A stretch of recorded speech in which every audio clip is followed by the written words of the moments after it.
Welcome everyone to the new episode. And today I am very excited about my guest. Her name is Emerald Bixby, and she has quite a story to share with you and the learnings that she got from her past experiences and where she's going visit, and how any kind of adversity can actually help you to get to that next level while not forgetting about self-care and of course the importance of mental health. Welcome to You Can Exhale Now, a mindful living podcast for the modern pace, hosted by Lesia Liu. This podcast is for anyone who wants to get more out of life without the burnout. Because when you learn to take proper care of yourself, you have more energy, a more positive outlook, and more gratitude for life. And because you cannot reach your goals if you're tired, overwhelmed, judgmental, angry, and feel sorry for yourself. Each episode, you will learn actionable strategies for self-care, mental health, productivity, better life-work balance, and happiness from coaches, therapists, and experts. Stop holding your breath. You can exhale now. Choose to be a more authentic version of yourself than you've been in a while. So Emerald, welcome to the show. And like I said, I'm really excited about this episode. And tell us about yourself. Introduce yourself to our listeners. Right on. Thank you so much, Lesia. I'm happy to be here. I guess my background involves a lot of advocacy and a lot of community building. And as you touched on, a lot of leveraging hardships into opportunity is the fancy way I like to put it. I have a lot of experience learning that when things break apart very dramatically and things get very difficult and things are just as bad as they can be, it is, and this is a voluntary perception, but I choose to practice that it is because something great needs to be built out of the pieces. And I think we can all leverage that no matter what kind of hardships or difficulties we're going through in life. That is a great perspective. Oh, thank you. It sure seems to be working for the most part so far. I haven't lost my mind yet. That's great. So yeah, most recently, a lot of my work centers on homelessness and housing insecurity and trying to help address those issues, not by creating new competing ways to address the issues, but sort of by looking at what's already out there and trying to bridge gaps and build connections. And that is sort of the common thread that fits with a lot of other things I've done my whole life, pretty much. I was born into a life of advocacy because my older brother is severely autistic. He was diagnosed when I was very, very little. And he spent several years being illegally denied services by public schools. We had to advocate about that. The family had to defend our own integrity because we were persecuted pretty heavily by Child Protective Services and other agencies because we were a thorn in the state side. We cost the school district money and we were standing up for ourselves and they just really got tired of us. So we experienced a great deal of that as I grew up. That was a great grounding in the experience of having to be resilient and stand up for a principle when very, very few people are on your side. And that was very, very formative. And I'm grateful to have had that experience, even though in retrospect, it was a screwed up childhood in a lot of ways. But at the time, it's the life, a thing I like to say is that we are all our own zero/neutral on our own baseline for on our own number line or scale when it comes to anything. So we need to keep in mind that we are always going to see our own life as sort of a neutral standard, which makes us all more self-critical because we see the 10 that we want to achieve in any given virtue or creative skill or anything. And I think it also applies to recognizing how insane our own lives are. It's just like, oh, this is normal for me. What are you talking about? That was a screwed up childhood, but in the most useful of ways, I think. And then throughout my experiences in late adolescence and into adulthood with homelessness and housing insecurity and other kinds of social advocacy, it's been really, really formative for me to be able to zoom out and say, okay, well, sometimes everything goes to hell for a little while, but there is always another piece to this cycle. And I'd say that that's what a lot of my philosophy comes down to, is recognition that there is a cycle and we can choose to fixate on more difficult parts of it, or we can choose to anticipate the parts of it that we're looking forward to and prepare for those. We can spend the night complaining that it's night, or we can spend the night planning for the morning.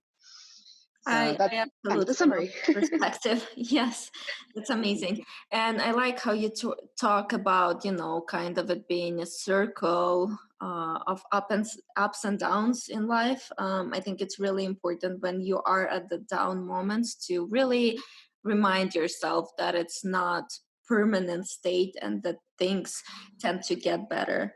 So how do you leverage, hardships? How do you not give up in those hard moments, and how do you leverage those hardships to kind of upgrade yourself to that next level? So I think that part of it does just come down to having a natural knack for, and I'm not saying anybody can't learn it necessarily, but I have always been very naturally prone to identifying the silver linings or the positive outcomes in a given situation. I think a lot of that for me traces back to being raised. I was raised Wiccan by very philosophically and logically grounded parents. So I grew up exposed to the idea that ceremonial magic, in kind of the archaic ritual pagan community sense, is very much a psychological practice. It's about extreme accountability for one's own perception and interaction with the world.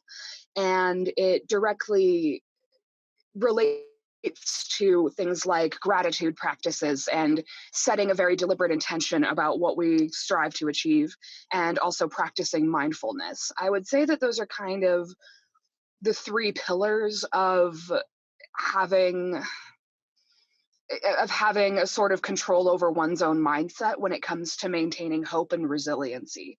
Because if we are, and they're all inextricably tied together. I've sort of said that I think every human ritual or practice, from prayer to any other kind of ritual, like a good music concert, comes down heavily to one or all three of these things being cultivated.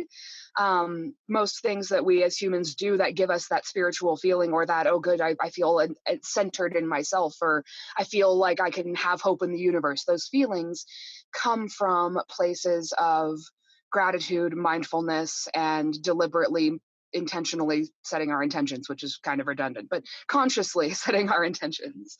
Yeah. And for me, all of those things stem from the core philosophy of personal accountability. I and this comes again from the cultural framework I was raised in. I think there are probably many ways by which people can arrive at similar practices. But for me, it all stems from the fundamental idea that I am directly responsible for everything that I experience, and how I perceive it, and what I perceive, and how I choose to interact with it. I guess a good recent illustration is the other day I caught my hoodie pocket on the bus walking up the back stairs on the bus, and it tore open.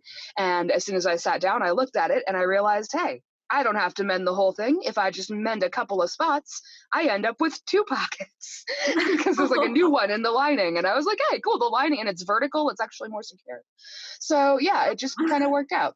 And that is that is now my natural instinct. Or similarly, to just laugh when I fall on my skateboard in front of people. If I'm not in front of people, I might be just kind of cranky for a moment and be like, ah, screw it. But if I'm around people, I am the first to laugh at whatever happens to me. And those are very much trained reflexes. I have made myself get better at doing those things rapidly. That is my my reflexive response now. But that takes cultivation. I grew up on philosophies that help with that, but those are sort of isolated minor examples of what I would say extends to my whole philosophy through homelessness, through the worst traumatic periods I've had when I've been literally stranded in the woods in emergencies, and all kinds of crazy stuff has happened. There's always a fundamental, okay, this could suck a whole lot more that just rings in my mind, which is a delicate balance, because that doesn't mean it's always good advice for people, because there's a very important place of validation that has to happen. There is still a very real, yes, this sucks. It's going to suck while it's happening. Nothing anybody can say for grief or loss or homelessness or trauma, nothing anybody can say is going to make that feel any better any sooner, really. Not really, maybe a little, but not substantially, because that process, that emotional truth, that trauma still has to be lived through and dealt with, and we can't just change our endocrine response to trauma because of some inspiring words or whatever. So there's a very important place of validation that I want to maintain. And when I talk about mindset and resiliency, I fear sometimes that I come across to people like it's just always a matter of, oh, well, remind yourself it could be worse and everything will be just fine. And that's trite. I hate that. I hate that. My mom used It that all the doesn't time when I work. was growing up. Yeah. And with my brother being nonverbal, yeah, I had the basis for comparison all the time, that no matter how upset I was about something or how neglected I felt for attention because we had to focus on his needs all the time, there was no choice. At the end of the day, I could talk. And I was grateful for that. The most effective punishment I ever got when I complained once that my brother somehow had it better than me. I was a terrible kid. I complained once about something to do with that. And my mom just straight ignored me for like a day. And it was brilliant. And I hated it. And it sounds terrible, but it was brilliant and it was highly effective. And there's an important lesson there. So I guess what I'm trying to go for is mindset and gratitude is extraordinarily important. I think resiliency is made up of, like I said, deliberate intention setting, mindfulness, and gratitude. But I think gratitude is probably the most like, if somebody needs to decide where in that triangle to start entering the process of cultivating that, I'd say that gratitude is where to start. And as much as I have resented a lot of my best lessons about gratitude, they were still very, very valuable. But at the same time, there's a great web comic that talks about depression. When the goldfish is dead, your goldfish is dead, and that sucks. It doesn't matter if people are like, oh, you can get another goldfish, or oh, well, I had a bigger animal die, or whatever. That my goldfish is dead and I get to be sad about that. And that's also very real and important. And I want people to be empowered in protecting, well, not really protecting, because we want to grow through it and get out of it, but appreciating and acknowledging and validating their own legitimate suffering, even as we move forth into a growth phase after any trauma, of gratitude and mindfulness and moving on with our perspectives. So there's a difficult balance there. So I guess why I inserted all of that is just, I don't ever want to come across like mindset is everything. Mindset influences everything. Yeah. Mindset is critical for everything, but mindset is not everything. And I fear that people on different ends of ideological and cultural spectra tend to mischaracterize it that way. That's very well put. So tell me a little bit of how you channeled all of those difficult situations in your life and where are you going now? I know you are advocating a lot and you've created your own nonprofit. Can you speak a little bit about that? Oh, you're so sweet. I should disclaim that it's not a nonprofit yet. I'm still filing. But yeah, interestingly, it turns out making a not-for-profit is quite a bit easier than applying for SSI, depending on how you look at it, which is weird. Helping other people is easier than helping oneself in a lot of very literal and metaphorical ways. Yep. But yeah, I guess I have always felt a powerful obligation to utilize my powers for good instead of evil, as my parents jokingly made me promise. Um, and that's like the only time I ever talk about good and evil is when I'm being hyperbolic and funny. But I have always been very invested in using the information and skills available to me to help with advocacy and generally trying to help people in any form, really. And a lot of that is also just me being sick and twisted and having a hero complex. Like, there's no denying that that's part of it. That's just kind of my propensity. I wouldn't expect everybody to necessarily frame everything that way. And like I said, I was born into it. It's a lifelong habit. I don't really know any other way to live. But I feel a strong ethical utilitarian obligation, and I do kind of project this obligation on humanity, but I'm trying to scale that back and be less judgmental. But this obligation to that the idea that if somebody is present and becomes aware of any situation, an acute issue, a robbery, a problem in society, doesn't matter. If somebody becomes aware of a situation, then the observer, every informed bystander party has a certain logical obligation. And again, this is just sort of my matrix. I think a lot of people would disagree with it. Has a certain logical obligation to assess, hey, am I the most qualified person to help intervene if there's a harm or an emergency or whatever acute need is happening here, or a social justice issue or anything? Am I somebody who can help, is the first question. Second, is somebody better qualified than me already helping in a way that is already effective enough that I have other priorities, or effective enough but I can maybe help? There's a step there of seeing who's already involved. And then three, okay, do I need to act? Then the conclusion becomes, okay, if I have the ability to act and to prevent a harm or to intervene with a harm or to help somebody, and nobody better qualified than me already has control of the situation, then I see there a logical onus to act. And I recognize that I am trying in recent years to zoom out and not be so judgy of people who aren't emergency services inclined, um, and appreciate that there is inherent value in other kinds of instincts. But to me, on a broad level, I mean, obviously the somebody has a stroke on the sidewalk is the easy simplified example, but there are broad scales at which I would like to see people resisting bystander syndrome, basically. So for me, the way that I have responded to my hardships has always come from not just after the fact going, oh, okay, I need to leverage this to help people, but even in the moment, in the worst of the trauma. There are times when I'm obviously just completely emotional, crying my eyes out over something traumatic that happened, but there's still a part of me that latches on to whatever horrible mistakes I made. And most of my traumas have been related to my own mistakes. I haven't been that screwed by circumstance, really. Most of my worst traumas are related to me screwing up terrible things, which sounds selfish to say, but I'm very privileged to say it. But no matter what the situation is, I look at every horrible circumstance or every trauma or mistake that I make, or huge regret that I have, as something that I am obligated to use, because otherwise, if I don't squeeze value out of it, then I'm wasting an opportunity, and then I would resent it even more and regret the thing even more because it had no net good. So I guess a lot of it comes down to me just being fundamentally very utilitarian. Um, in terms of the personal emotional leveraging aspect, uh, even I have gotten beaten down enough to where I have wanted to just give up and flip a switch in my brain and not be resilient anymore.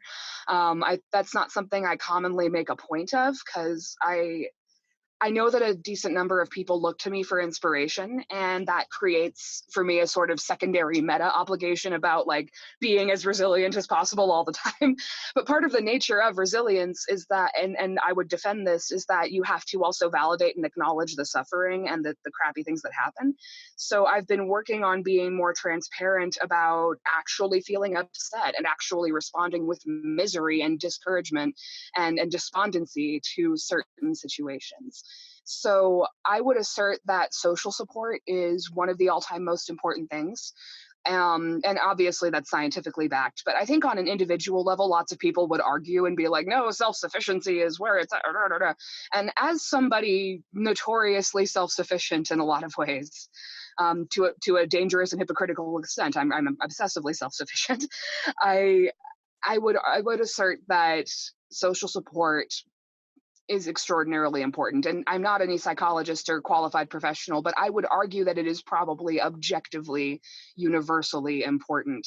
And that where people have learned to not really need it, or where they have learned to adapt without it and maybe just suffer without it and be complacent with that, I would conjecture, and I'm totally profiling people here, I'm being an armchair psychologist, but I would conjecture that that is a kind of adaptation. I don't want to say maladjustment, but a kind of adaptation that is maybe not as advantageous as it could be if they tried to heal around that presumable emotional scar tissue. Not everybody who doesn't like humans has been hurt at some point. I hate that kind of projecting. But I think that there is usually a fear element, an assumption that social support will either have negative consequences or not be valuable. And I don't blame people for feeling that way. A lot of people have been socialized in a way that teaches them that. But I really would like to see the modern mental health dialogue, and the tone of the internet and the whole conversation. I would like to see that continue to help people with seeking social support, because just the simple, hey, you're doing great, like, even if you know inside that you're not doing great, like, that can be a very essential kind of encouragement. And I would Yeah, say and I that out of external things, instead of philosophical things, out of external things that have saved me, social support, even just straight up emotional social support, like, not even, I mean, financial has been huge too. People have saved me from starving to death multiple times, but the social support of encouragement is what I would argue, would say, I'd conjecture it's the crux of the thing for most people, if not all people, and it certainly has been for me. Yeah, absolutely. And I just wanted to add that there are actually studies that show, that humans are kind of tribal animals, and that for thousands of years, being a part of the tribe meant that you will not get eaten or that you will starve to death. So there is actually a lot of evidence to support that. While yes, we are becoming more and more self-sufficient, there's still a lot of value in community, even just mentally, because again, you feel like you're part of something bigger and that you have that support if need be. So I think there is actually a lot of awareness coming to that we are still looking for the tribe, even if it's just psychologically. Yeah, So I that's would definitely that's agree. great.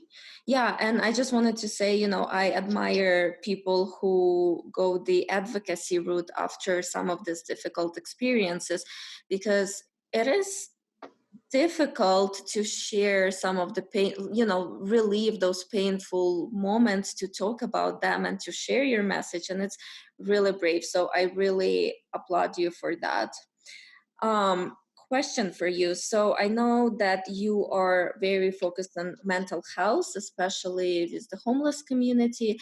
And it's a really interesting, I think, angle for me, because for a lot of people, they think of mental health as a nice add on and not really a core part of your day-to-day life. And especially when things get difficult, it's almost like counterintuitive, but for a lot of people, as things get more difficult, whether it's problems at work or problems in the family, they tend to prioritize self-care and mental health less than when everything is fine.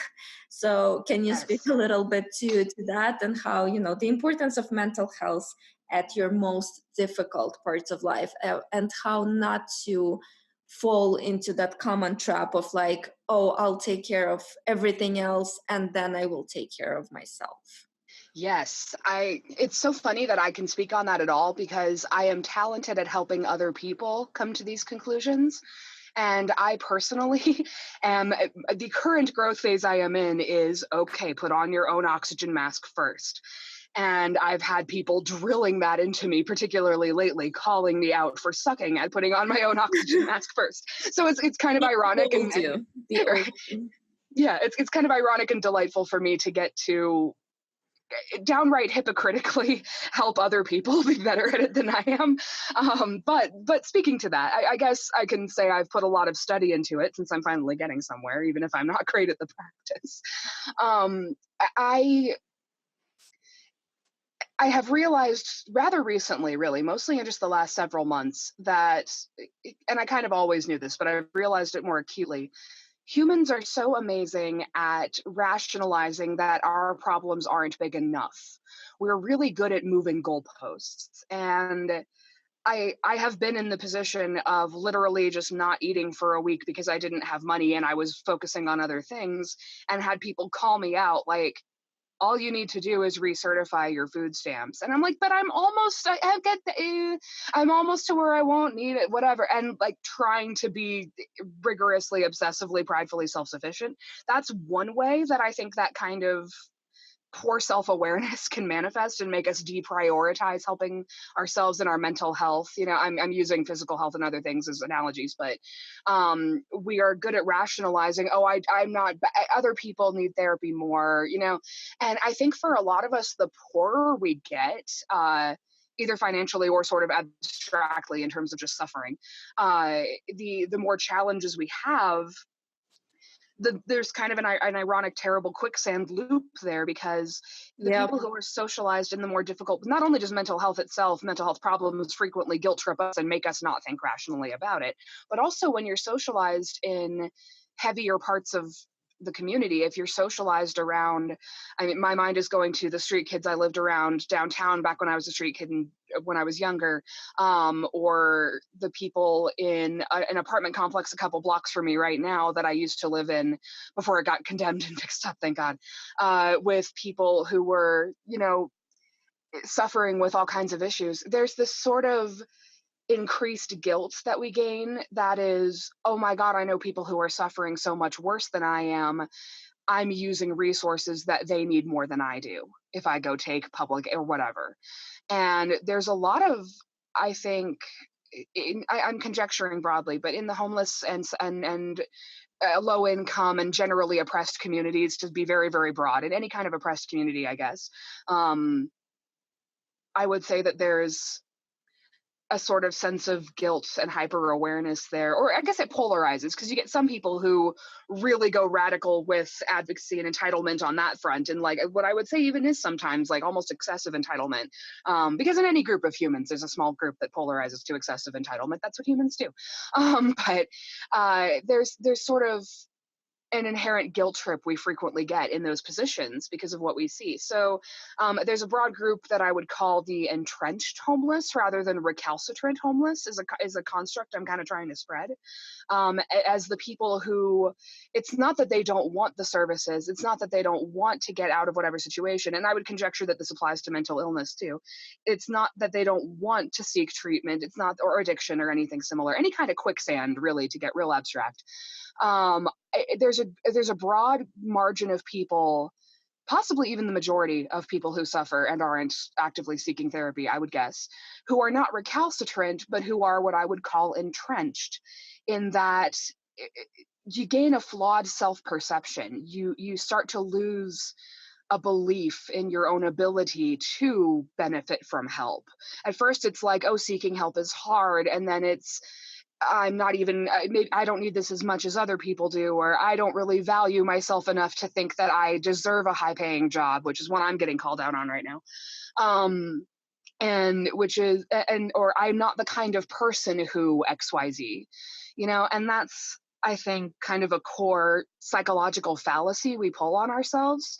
And the longer you stay in chronic trauma of any kind, again, addiction, mental health, poverty, any of it, any kind of oppressed situation, the longer you're in that sort of quicksand, if you don't have social support constantly combating the negative messages, you just sink deeper and deeper into it, and or social support or incredible self-awareness and resilience to just fight it yourself too. Some people can do that.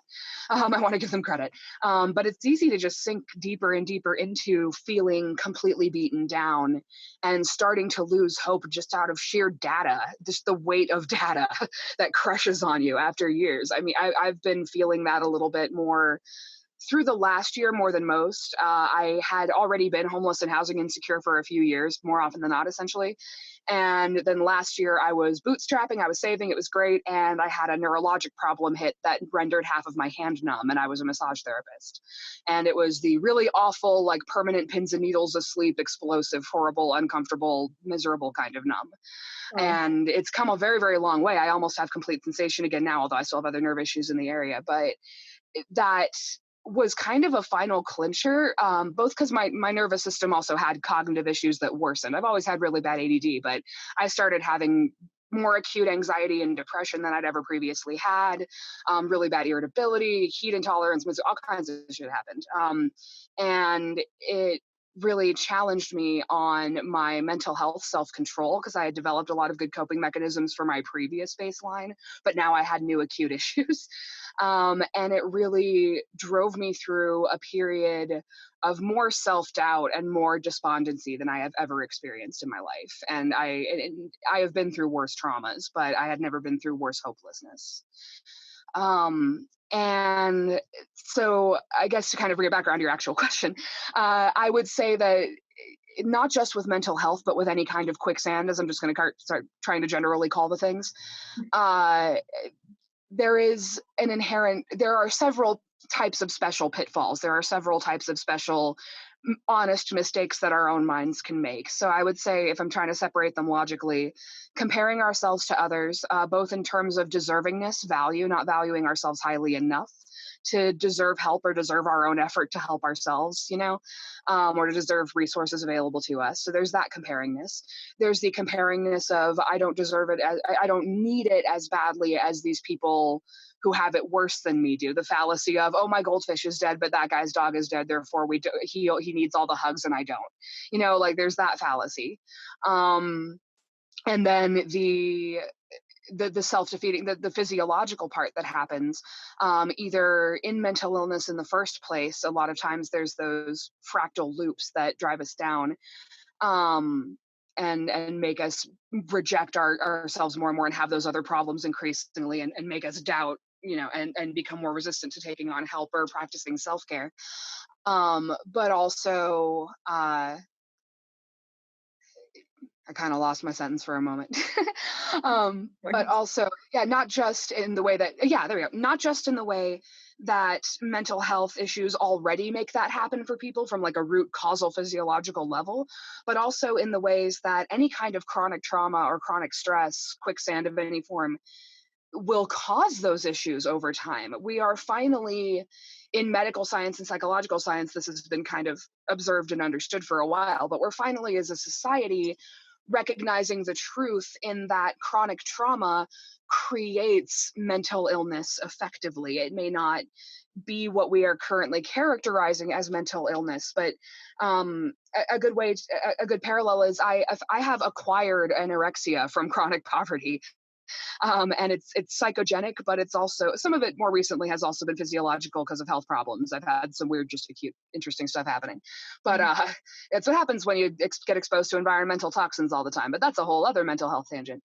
But I have had and observed and helped people sort of examine things like poverty-induced eating disorders. And I've been investigating more data about that. And when you get into sort of binge eating, anorexia phases, waffling, that's frequently very related to material insecurity. I'm not conjecturing, like a majority of the time. I'm not saying it's always related to that, but there's a strong relationship between material insecurity or high stress jobs or any of these other things and the way we ultimately physiologically work. There's no, I'm very, very literal about that. There is definitely, the mind and behavior are the aggregate of very, very complex things, and we have a lot of control over those complex things. I'm not against free will and saying we're just machines, but we're also basically entirely run exclusively by a nervous system and an endocrine system. We have the electrical messages and the chemical messages, and they dictate everything, and we are literally made up of that. Yeah, and a lot of it is unconscious too. So while we have will, it takes a lot of self-awareness to get to the point where we can choose for ourselves and make those unconscious parts conscious in our minds. Exactly, absolutely. And that is something that I think a lot of people don't have the good fortune of getting exposed to and in those terms. It's not that people can't do it or won't do it and won't take control over themselves and practice agency. It's that a lot of people aren't exposed to information about that in a way that they understand it.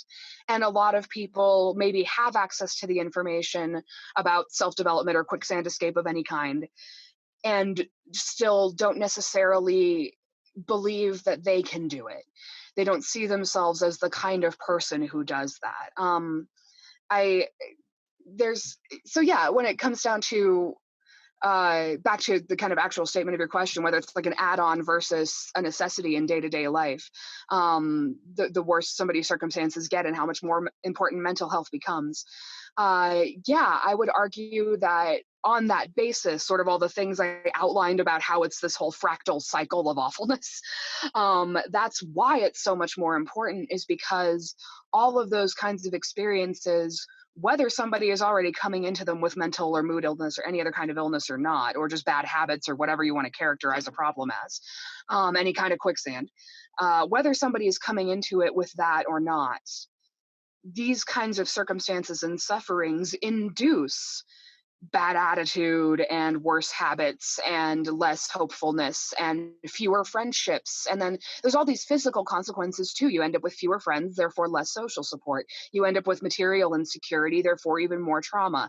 You end up undergoing interpersonal traumatic experiences, therefore even more fear and recalcitrance. It's just the natural progression of, like, I keep drawing on medical analogies because that's my universe, but that's my logical sort of background for everything, but it's like a disease process that happens to your entire life, in every facet of your life, not just your body. And that's something that I think, I'm glad that culture is now. I think that that's not like a new idea that I'm putting it that way, but I think that it's something that culture at a broad mainstream scale is just finally getting good at putting into the dialogue, you know? Yes, absolutely. And I think, you've touched on a very interesting kind of thing where a lot of not prioritizing itself, or, making habits worse, a lot of it comes to self-worth and how we perceive, somebody else's problem to be more worthy of the attention, or other people be more worthy of the support and the help that they need.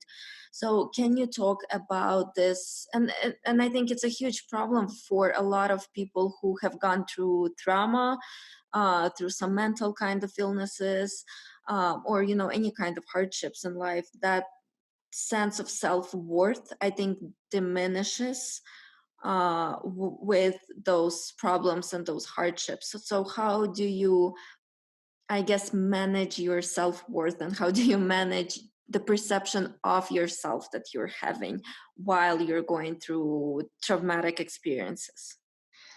I love that question. And once again, it's something that I feel like I'm only just really getting any. I feel like I'm tutoring somebody who's half a semester behind me by trying to talk about this to the public.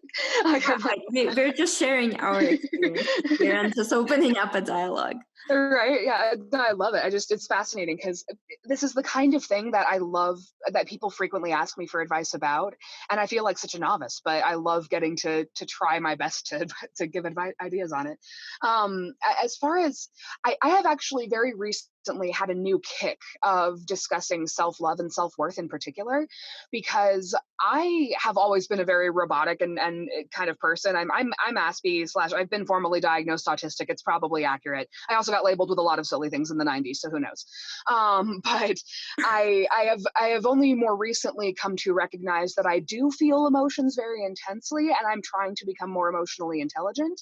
So instead of being as ruthlessly utilitarian about, well, this is how self-worth works and this is how dealing with problems in life works. Like, I mean, obviously I kind of still have a very methodical sort of, and this is the list of what this is made of kind of set about everything.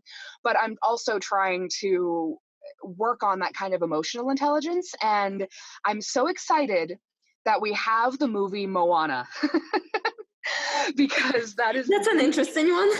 yeah, oh my god, though, like, I cannot be more excited about the purity and effectiveness of the identity and self-love messages that movie carries. Because in particular, and this is a spoiler for anybody who hasn't seen Moana, but they all need to go watch it, and if you haven't seen Moana, then you need to go watch it. But this is Absolutely, yeah. okay. It's not really even a plot spoiler. It's a tiny spoiler to what I think is the most important subplot undercurrent of the entire movie. There is a moment where, I'm sorry, did you say you've seen it, or have you seen it or not? I have seen it, and You have? yeah, I Okay. absolutely All love right. it. All It's right, a cool. very beautiful, just beautiful story and very well done. So yeah. Right on. Okay, cool. Yeah, sorry. Um, So yeah, there's that exact moment where Maui is all discouraged and upset and just like, no, I can't even try. My tools, my skill sets is what I see his hook as. My many different skill sets and talents that I have and my proficiency is broken right now. Therefore, I'm worthless. He literally says I'm worthless at one point, I think, or something like that. And there's, Moana gives him the little pep talk, and she she's reinforcing identity, like no matter what, hook or no hook, you're Maui. I don't remember if that's the first time that gets said.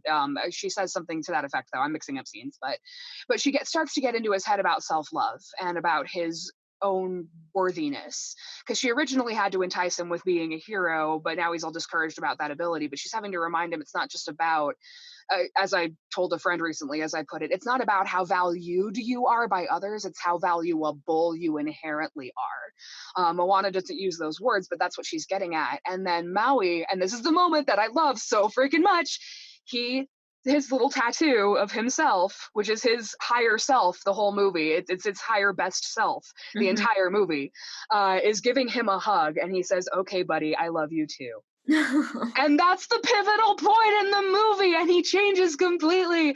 And then later he gets discouraged again for a minute, but then he comes back on his own because now he loves himself. And that's just so yeah, that's the best thing ever. And that is, I think, such a great illustration of it's just like any other process when you're in quicksand and somebody says something that is true, but it doesn't mean anything to you right now. Like when you're in trauma and you're like, I'm poor right now. I have this physical problem. I have this logical problem. Why the hell is somebody talking to me about self-love? What does that even mean for me right now? I don't care.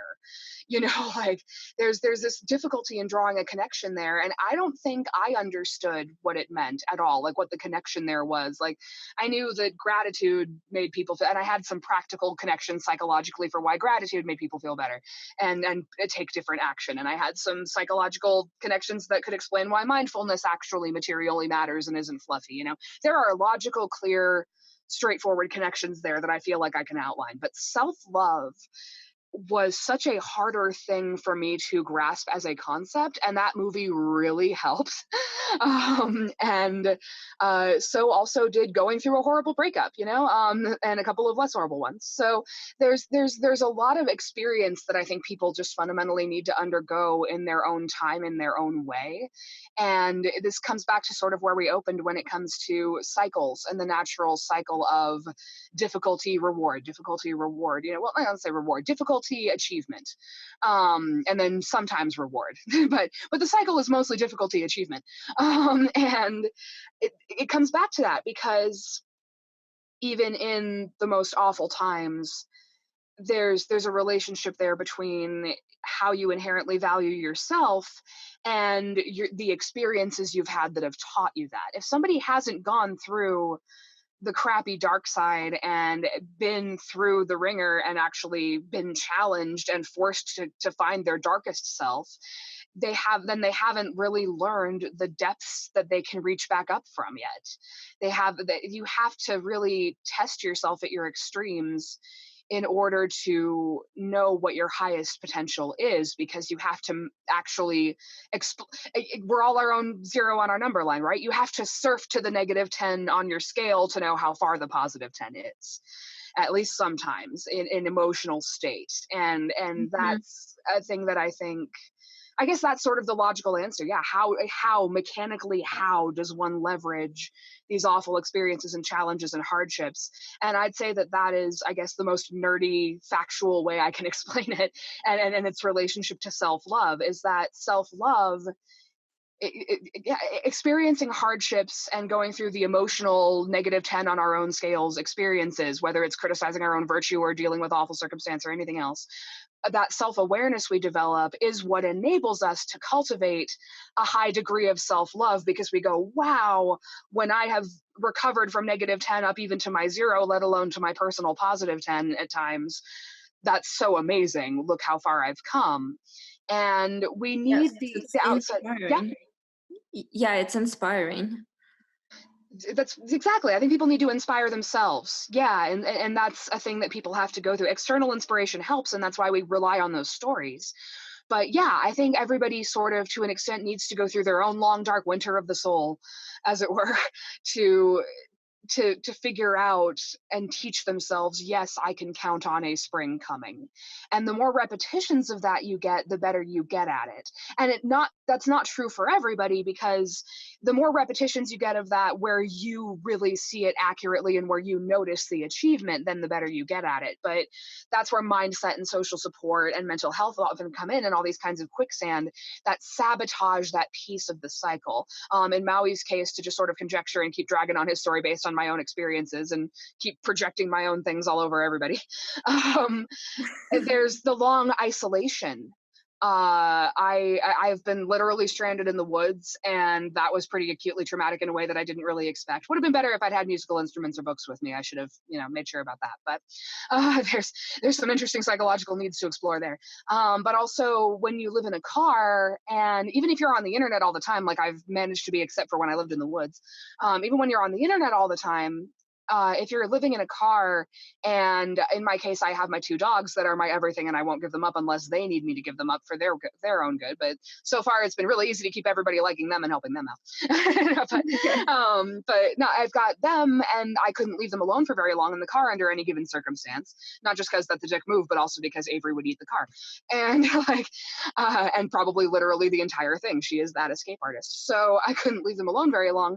It ends up being a very isolating experience. And so a big part of me relates to, it's funny, I've never related so hard to Maui before. Usually in most of my discussions about this movie, I'm more Moana than Maui, but right now Maui is the parallel for the entire point of my conversation. But there's the long, dark isolation, and that really skews your ability to believe in how other people see you. When I first, in what was it, 2016, I got plucked out of the internet by a massage envy recruiter, and I had gone from the woods to a brief, really crappy temporary housing situation. I've lived with more awesome people than awful people. It's just that awful people come up more in the story, so I sound like I hate everybody. But I've lived with way more awesome people than awful people. But I've been going through some of that, and then we were living in a car again, and Massage Envy pretty much plucked me out of nowhere and recruited me, and was like, "Hey, you've been a professional massage therapist. We can give you a glorified towel girl job to save up and get your continuing ed and get back into actually working on the table for good money." And I was like, "Sweet, okay." And they helped with that, and I realized very rapidly I'd be spending time, I'd be in uniform, washed up, had a nice shower at the rec center that morning, feeling good, got a workout in, and folding towels in the hallway at the busiest day spa in the state. And I felt visibly homeless. I felt visibly other. I felt like everybody could tell that I was different and poor and unworthy of even being there. Not to a egregious, ridiculous extent, because I'm a ballsy, brassy douchebag, and I'm very, very confident, and I'm pretty resilient. I'm very naturally gifted in a lot of ways on that front, but I was more affected by those kinds of feelings than I personally had ever been in my life. My -10 on that scale is not nearly as awful as the -10 on this. I'm kind of comparing and giving myself too much credit, but I'm doing the whole, my problems aren't as bad. But no, seriously, my problems aren't as bad as a lot of people who deal with social anxiety. But coming out of the woods gave me a couple of years of acute social anxiety that I'm still kind of recovering from, even though I had gone from being completely socially confident as hell right before it. So there's a huge impact that isolation has, is the point of all of that. So I would say that there's a parallel of that in Maui's story, and in a lot of people's stories when it comes to, and again, it doesn't have to be, I'm drawing on extreme examples with, Maui being on an island for 1,000 years or whatever it was, or me living in the woods for a while. These are things most people don't go through, and that's fine. But there are isolations like living in a household where you can't be yourself, or being in a school where you're the only out gay kid, or there are other kinds of isolation, and these are all types of chronic trauma, even if it's just a kind of a low grade thing or whatever. And a lot of people would say, oh, it's not trauma, it's not as bad, or these are pressures people go through. I think that there's a universality to it. I think a lot of people, many people, especially people who end up in these quicksand patterns, come from a place of isolation like that in one sense or another, in the most broad, abstract, like applicable anywhere kind of way, And I guess from what I understand about psychology of addiction, I'm not super literate, but I have some exposure.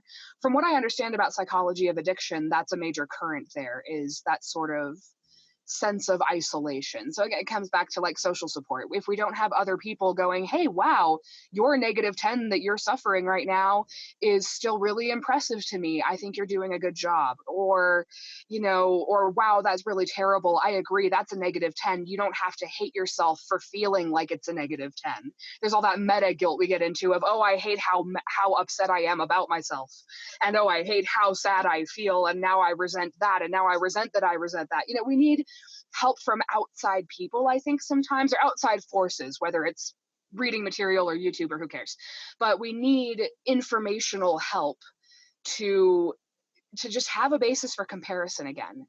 So yeah, I would say that that's sort of the mechanic, I guess, of how self-love is directly germane to our ability to develop resilience and to develop stick-to-itiveness, I guess it could get called. And it's kind of a very, very long, drawn-out way of putting that, which is how I arrive at everything. It's one of my worst flaws. Brevity is the soul of wit. My wit hath no soul. But that's self-love is fundamentally a sense of self-worth, and self-love, which I'd say are kind of equivocated, derive from having repetitions, having practice of being challenged on our identity and challenged on our self-love and self-worth, and then successfully achieving something after it and regaining our sense of self. That's something that I think people need to make a conscious art of in order to ongoingly self-improve. I think people can get really into self-development, but not actually really discover self-love for a long time. Yeah, I think that is absolutely beautifully put. Thank you so much. I absolutely love all the thoughts and ideas that you've shared today. I cannot thank you enough for being here today and, staying positive and teaching. I'm sure a lot of people got really inspired by your story and not labeling yourself and going against the current, and leveraging all these hardships and still spreading positivity and managing to get out there and help other people. So I truly applaud you for that. Oh, thank you. It's honestly like, it feels like I have no choice, although a big theme in my lessons lately has been that there is always a choice, it feels like my literal duty in life, but I am increasingly realizing that I do it not just because I feel like I have to, but also because I want to. And that in itself is I just had a conversation that revealed this to me last night, actually. That in itself is, I think, an inspiring resiliency thing that a lot of people can learn from, is remind yourself when you do the hard things that you're not just doing them because you have to, but you are choosing to do them. And that's an inspiring, identity affirming thing. Like, you do this because you want to. And if somebody discovers I'm doing something I don't want to do, maybe that's a big clue. So yeah. Great. Thank you. Thank you so much. It was a brilliant episode. So thank you. Thank you so much for having me. You are such a sweetheart. You give me way too much credit. I'm just really good at having no clue what I'm doing. I'm glad I can help others through that. Yeah, no, I absolutely loved it. Thank you so much for listening today. I hope you've learned a lot of new strategies. Be sure to check out the notes below this episode for additional resources and tools mentioned in today's show. I would love to keep the conversation going. Share your thoughts and takeaways with me on social media channels wherever you are. And do not forget to tag me. I'm so grateful for each and every one of you, and I will see you on the next episode. If this podcast has helped you even a little bit, please leave a review and subscribe so that we can help spread the message together.